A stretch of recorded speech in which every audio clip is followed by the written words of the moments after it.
आज हम लोगों को स्टडी करनी है कॉम्प्लेक्स नंबर सेकंड एक्सरसाइज की, ठीक है, 5.2 एक्सरसाइज की। अच्छा, इसके बारे में सबसे पहले हमें देखो, जब हम सेकंड एक्सरसाइज के बारे में पढ़ेंगे तो उसमें हमें देखना पड़ेगा कि हमें क्वेश्चन में फाइंड क्या क्या करना होगा।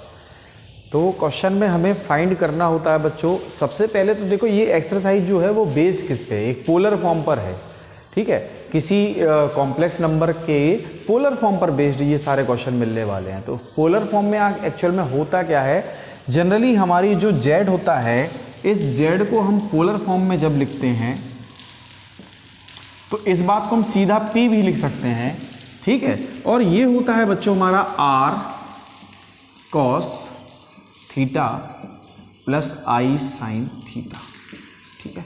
This is the polar form of z, ठीक है। तो हम इसको सीधा सीधा लिख सकते हैं, p is equal to cos theta plus i sine theta, इसके साथ हम r का मल्टीप्लाई कर देते हैं तो ये हमें मिल जाती है पोलर फॉर्म, ठीक है।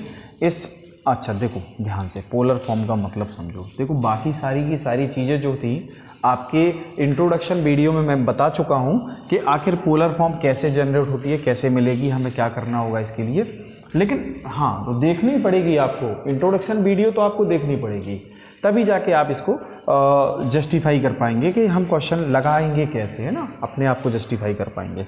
ध्यान से देखो, कोई भी पॉइंट हो जो x, y, सपोज करो ये हमारा x, y है, ठीक है। तो इस पॉइंट से और ओरिजिन से ज्वाइन करने वाली जो लाइन होती है, एक ध्यान से देखना, ये एक प्लेन पर ड्रॉ है। ये प्लेन हमारा एक्चुअल में है क्या, हम यहाँ पे एक ऐसा प्लेन लिए हैं जिसमें x एक्सिस तो रियल है, रियल एक्सिस है, ठीक है, और y एक्सिस कैसी है बच्चों, ये इमेजिनरी है, इमेजिनरी एक्सिस है, ठीक है, इमेजिनरी एक्सिस। तो ये जो y एक्सिस हो गया इमेजिनरी एक्सिस और x एक्सिस हो गया हमारा रियल एक्सिस। तो बच्चों हमें समझ में आ गया ना, ये कॉम्प्लेक्स एक्सिस हो गई, मतलब दोनों को मिला के अगर हम एक कोई नंबर बनाएंगे तो एक कॉम्प्लेक्स पॉइंट मिलेगा हमको। दोनों को मिला के अगर हम कोई पॉइंट मिलेगा तो वो पॉइंट कैसा होगा, एक कॉम्प्लेक्स पॉइंट होगा। तो हम इस कॉम्प्लेक्स पॉइंट को कहाँ देख सकते हैं, रियल प्लेन में तो नहीं देख सकते, तो हम बच्चों कहाँ देखेंगे, एक इमेजिनरी प्लेन में या कॉम्प्लेक्स प्लेन में देखेंगे, जिसको जनरली हम ऑर्गेंट प्लेन कहते हैं। तो ये जो हम प्लेन की स्टडी कर रहे हैं, जहाँ एक्स एक्सिस और वाई एक्सिस जहाँ इमेजिनरी है, इस ऑर्गेंट प्लेन की बात कर रहे हैं, ठीक है। इस ऑर्गेंट प्लेन में क्या होता है, जो थीटा होता है, थीटा की वैल्यू एक्चुअल में पाई से लेके माइनस पाई के बीच में ही लाई करती है। इससे ज़्यादा हमारा एंगल न माइनस पाई से कम नहीं हो सकता और पाई से ज़्यादा नहीं हो सकता।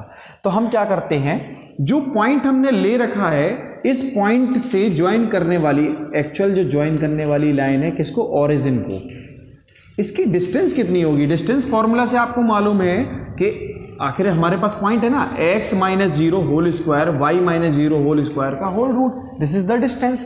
तो हमें क्या मिलेगा, हमें मिलेगा X square plus Y square. अच्छा, ये तो हमें पता है कि ये तो मॉडुलस ऑफ z होता है ना, ये तो हमने अगर कॉम्प्लेक्स नंबर को x प्लस आई बी के टर्म में लिखा है तो ये तो मॉडुलस ऑफ z हो गया। इसी मॉडुलस ऑफ z को हम जनरली r भी बोलते हैं। r क्या होता है बेटा, मॉडुलस ऑफ z ही होता है। r क्या होता है, मॉडुलस ऑफ z होता है। अच्छा एक बात देखो, यहां पे एक बात को समझो कि इस लाइन के साथ और पॉजिटिव एक्सिस के साथ एक एंगल बन रहा है, वो एंगल एक्चुअल में क्या है, थीटा है। क्या है बच्चों, थीटा है। तो इस थीटा को जनरली हम लोग, इस थीटा को हम क्या बोलते हैं, आर्गुमेंट बोलते हैं। क्या बोलते हैं, यहाँ पर जहाँ हमारा कॉम्प्लेक्स प्लेन की बात आती है तो वहाँ पर हम आर्गेंट प्लेन की बात आती है, तो जो हमारा एंगल होगा इनके बीच में उसको हम अर्ग बोलेंगे। अर्ग है ना, इसके बीच में ये इसका जो अर्ग है, यानी कि जितना ये एंगल बनाया है इसने पॉजिटिव एक्सिस के साथ, उसको हम जनरली आर्ग्यूमेंट बोलते हैं। क्या बोलते हैं बच्चों, आर्ग्यूमेंट बोलते हैं। तो थीटा हमारा हो गया आर्ग्यूमेंट, ठीक है। हमें आर्ग्यूमेंट फाइंड करने को आएगा ना क्वेश्चन में। अच्छा एक चीज और देखो, एक बात और समझो थोड़ा, कि अगर यही पॉइंट जो होता है हमारा x, y हमारे सेकंड क्वाड्रेंट में होता तो ये होता माइनस x, y, तो हमारा जो कॉम्प्लेक्स नंबर बनता माइनस x प्लस आई वाई बनता है ना, ठीक है। फिर ये एंगल क्या होता, थीटा, पॉजिटिव एक्सिस के साथ। ये एंगल जो होता, ये होता बच्चों देखो ना, इसने इस तरफ कितना डिग्री का एंगल बनाया, अल्फा, कितने डिग्री का एंगल बनाया? अल्फा। तो हम क्या करेंगे, पॉजिटिव एक्सिस के साथ देखेंगे इसको। तो देखो जरा ध्यान से देखो, theta plus alpha is equal to pi, so theta is equal to what? Pi minus alpha. तो ये हमें इसमें इस क्वाड्रेंट में हमें थीटा की वैल्यू पाई माइनस अल्फा लेनी पड़ेगी। समझ में आ गया होगा कि यहां पर हमें सेकंड क्वाड्रेंट में थीटा की वैल्यू, आर्गुमेंट जो होगा वो पाई माइनस अल्फा होगा, पाई माइनस अल्फा होगा। अच्छा देखो ध्यान से, इस प्लेन की यानी कि इस पॉइंट की जो मिरर इमेज है वो ये है, और अगर हम पॉजिटिव एक्सिस के साथ यहां एंगल देखते हैं, यहां जो एंगल देखते हैं, अच्छा यहां से अगर हम एंगल काउंट करेंगे तो ये 180 से ज्यादा हो जाता है। तो हम इस एंगल को इस रेंज के अकॉर्डिंग तो हम 180 से ज्यादा ले नहीं सकते बच्चों, ठीक है, 180 से ज्यादा हम ले नहीं सकते। तो जाहिर सी बात हमें नेगेटिव डायरेक्शन से इस एंगल को काउंट करना पड़ेगा। तो हम इस डायरेक्शन से जब एंगल को देखा तो हमें पता चला ये तो हमारा कितना है, थीटा, और थीटा जनरली इस डायरेक्शन से कितना होगा, माइनस अल्फा, इसी के तो बराबर है। ये कितना था, अल्फा था। देखो अगर ये मिरर इमेज है, ये पार्ट पॉइंट इसका मिरर इमेज है, तो ये एंगल कितना था, अल्फा, और अगर ये अल्फा था तो ये फिर क्या होगा, माइनस अल्फा, यानी कि थीटा इज इक्वल टू बच्चों क्या होगा यहां पे, माइनस अल्फा। सिमिलरली यहां भी यही होने वाला है, इस पॉइंट की मिरर इमेज ये है, ठीक है। तो इस अगर पॉइंट की मिरर इमेज ये है और पॉजिटिव डायरेक्शन से हमारा एंगल क्या है, देखो ध्यान से, पॉजिटिव डायरेक्शन से हमारा एंगल क्या है, एंगल है हमारा थीटा। जनरली यहां से हम नेगेटिव डायरेक्शन में ले रहे हैं, नेगेटिव। हाँ तो बच्चों देखो, जैसे हमने ये कहा इसका ये मिरर इमेज है, तो ये एंगल कितना हो गया, थीटा, ठीक है। अब इस थीटा की वैल्यू एक्चुअल में क्या होगी, यहां से देखो ये जो एंगल है ये तो हमारा अल्फा है, ठीक है, लेकिन एक्चुअल में अगर ये अल्फा है तो ये माइनस अल्फा होगा, ठीक है। और ये जो वैल्यू है ये कितनी है, माइनस पाई। भाई हम अपोजिट डायरेक्शन से निकाल रहे हैं ना। तो एक बात बताओ, अगर मैं टोटल एंगल माइनस पाई से माइनस अल्फा सब्ट्रैक्ट कर देता हूं तो थीटा मिल जाएगा ना। तो थीटा इज इक्वल टू क्या मिलेगा, माइनस पाई प्लस अल्फा, यानी कि alpha minus pi is this theta. So this is the argument in third quadrant. ये बात क्लियर हो गई होगी बच्चों, थीटा हमें कैसे निकालना है। अब हम क्या करते हैं, एक क्वेश्चन ले लेते हैं कोई भी, ठीक है, एक क्वेश्चन हम लोग ले लेते हैं इसमें। तो सब कुछ इजी होता है जनरली, ठीक है, इसमें हम लोग सब चीज़ों को आसानी से कर सकते हैं। अच्छा एक बात बताओ, अगर हमारा z इक्वल एक्स प्लस आई वाई है, तो देखो ध्यान से, ये पॉइंट जो होगा ये x को दिखाएगा और ये y को दिखाएगा। अगर मैं कहूँ, ध्यान से देखना, y अपॉन एक्स इक्वल देखूँ तो क्या मिलेगा, थीटा नहीं मिल जाएगा, टेन थीटा मिलेगा ना। अच्छा मैं अगर थीटा ना लूँ, यहाँ पे अल्फा ले लूँ तो मुझे टेन अल्फा भी मिल जाएगा। ये भी क्लियर हो गया। अब मुझे तो चाहिए था भैया पॉजिटिव एंगल, कैसा चाहिए था, पॉजिटिव एक्सिस के साथ, तो मैं इसमें मॉडुलस ऑल लगा देता हूँ, ठीक है। इस बात को समझो। अब हमें क्या करना होगा, क्वेश्चन नंबर 1 लेते हैं, एक्सरसाइज 5.2 का, एक्सरसाइज 5.2 का क्वेश्चन नंबर 1 लेते हैं हम लोग। क्वेश्चन नंबर 1 में क्या होगा, z इक्वल -1 माइनस आई रूट 3, ये हो गया z इक्वल, ठीक है। और दूसरा है इसी में question number 2, z equal -√3 plus I, ठीक है। तो इनको हम पोलर फॉर्म में कैसे चेंज करते हैं, ध्यान से देखो। सबसे पहले तो देखो ये जो है हमारा थर्ड क्वाड्रेंट में होगा, दोनों नेगेटिव है, ठीक है, तो थर्ड क्वाड्रेंट में होगा। तो सबसे पहले तो हमें मॉडुलस ऑफ z यानी कि r निकालना होगा। ये क्या होगा, ध्यान से देखो, ये होगा बच्चों x² प्लस y²। अच्छा तुम चाहो तो a² प्लस b² भी लिख सकते हो। यहाँ हम y अपॉन x भी लिख सकते हैं, कोई फर्क नहीं पड़ता, एक ही चीज है, ठीक है। तो यहां पे x की वैल्यू -1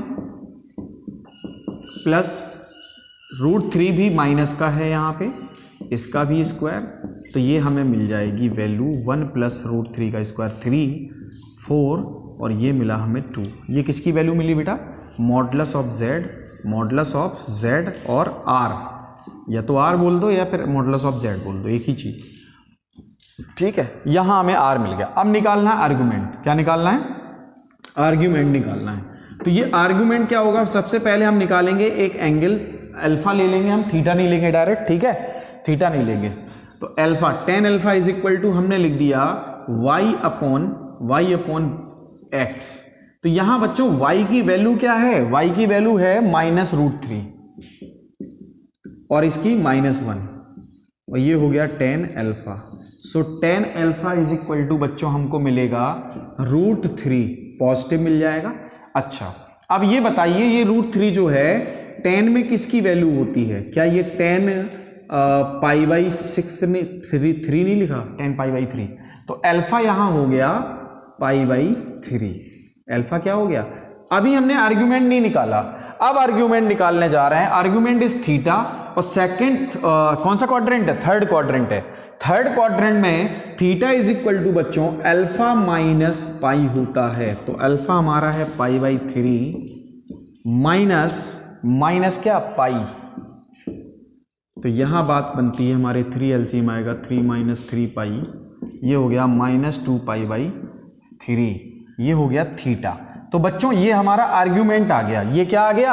आर्ग्यूमेंट। अब हमें क्या करना होगा? इसी को पोलर फॉर्म में दिखाना है। तो P इज इक्वल टू, अच्छा क्वेश्चन नंबर 1 जो है पोलर फॉर्म उन्होंने मांगा नहीं है, लेकिन फिर भी हम लोग क्या करेंगे? पोलर फॉर्म लेके आएंगे और दिखाएंगे भी, पोलर फॉर्म दिखाएंगे जरूर, ठीक है। तो क्या करना होगा? अच्छा ये भी देखो, क्या ये एंगल इस दोनों के बीच में लाई करता है कि नहीं करता, चेक कर लेना आप लोग, ठीक है। पाई की वैल्यू 180 होती है, इतना तो समझदार हो, ये -180, ये 180, ठीक है।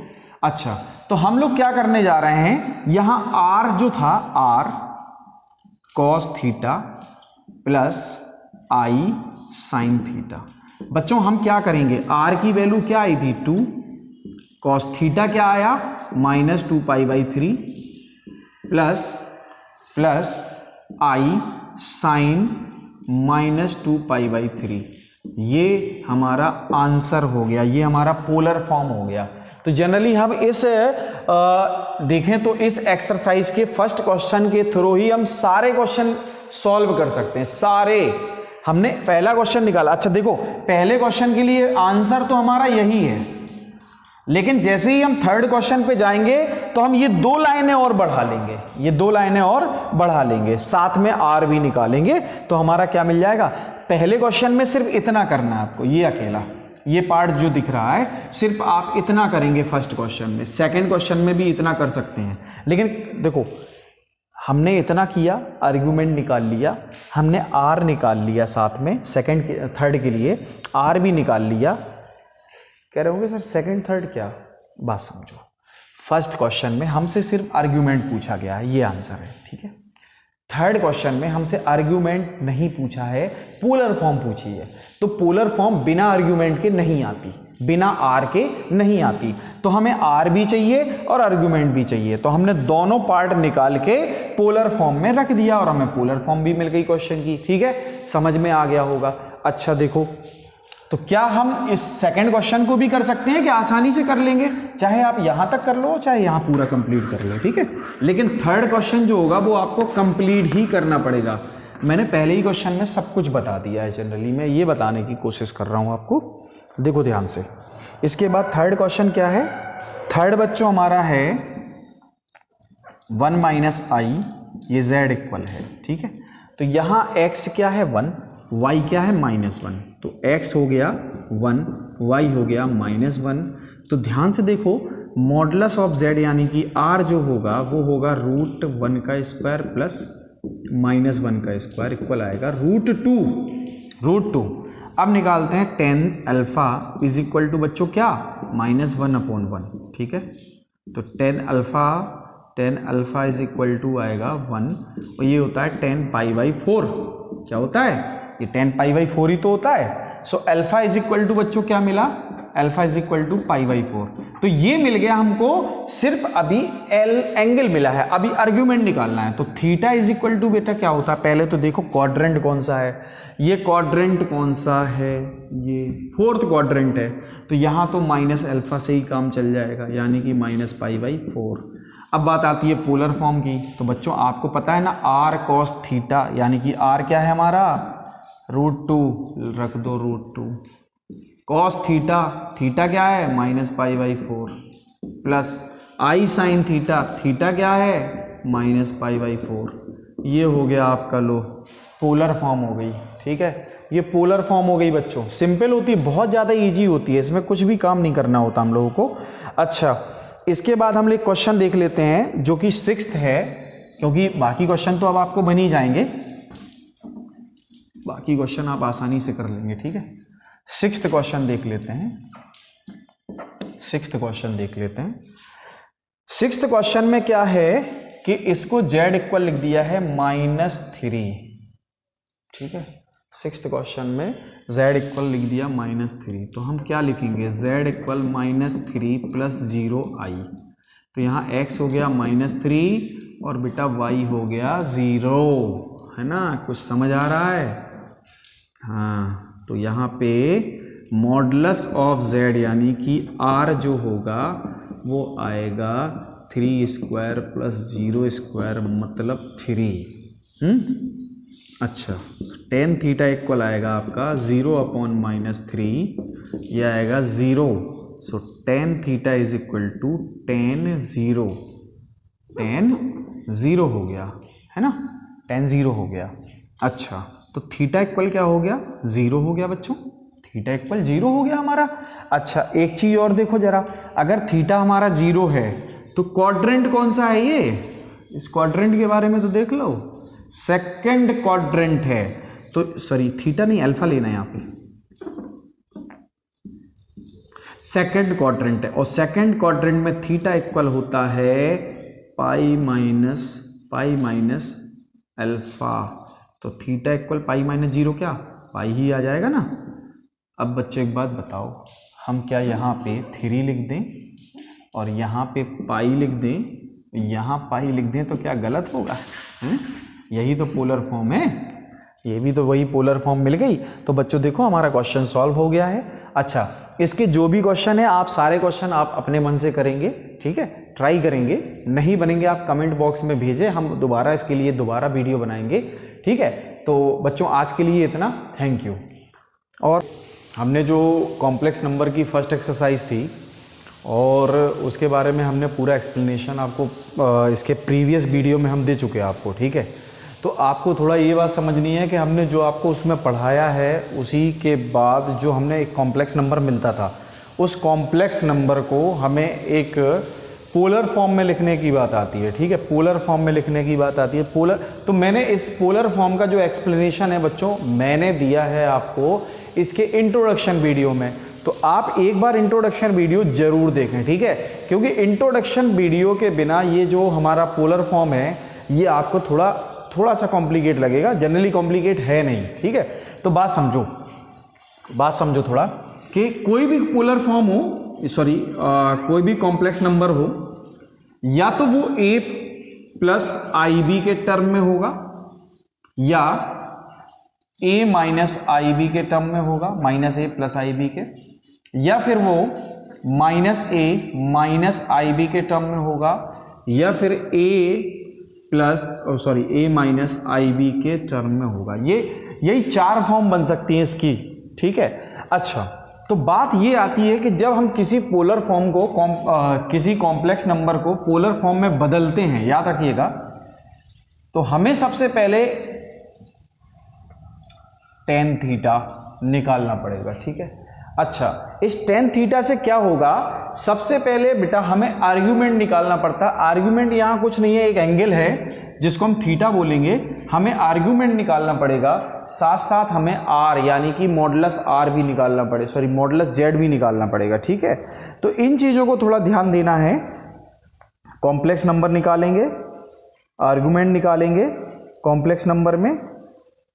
ठीक है, आर्गुमेंट निकालेंगे। तो आर्गुमेंट कैसे निकालते हैं और आर यानी कि रेडियस कैसे निकालते हैं। ये जो रेडियस के बारे में बात कर रहा हूं मैं, ये डिस्टेंस हमारी आर है, कोई पॉइंट हमारा जैसे जनरली सपोज करो कि ए कॉमा बी है, तो ए कॉमा बी को हम कॉम्प्लेक्स फॉर्म में कैसे लिख सकते हैं, आर्गेंट प्लेन में। तो ये हमारी फॉर्म आ गई, ठीक है बच्चों। तो ये आर जो है डिस्टेंस है हमारी इस पॉइंट की, कहाँ से, ओरिजिन से। इस पॉइंट की डिस्टेंस है ओरिजिन से। तो अच्छा, इसके बारे में जो डिटेल स्टडी करनी है बच्चों, बिना आप इसके इंट्रोडक्शन वीडियो के नहीं कर पाएंगे, ठीक है। तो यहाँ जनरल सी बात है, एक थीटा एंगल होगा, ये थीटा एंगल हमें निकालना है, ठीक है। अच्छा, यहाँ अगर कोई पॉइंट हुआ तो यहाँ हमें क्या मिलेगा, थीटा। तो ये थीटा निकालना है, ठीक है। समझ गए होंगे आप लोग, है ना, इतने तो आप काबिल हैं। अच्छा, यहाँ कोई पॉइंट होगा तो थीटा हम फिर यहाँ से निकालेंगे, और यहाँ कोई पॉइंट हुआ तो थीटा हम यहाँ से निकालेंगे, ठीक है। इस बात को समझो। तो थीटा हमें निकालना कैसे है, ये होता है बी अपॉन ए, ठीक है, मॉडुलस बी अपॉन ए, मॉडुलस बी अपॉन ए। तो हमें थीटा मिल जाएगा।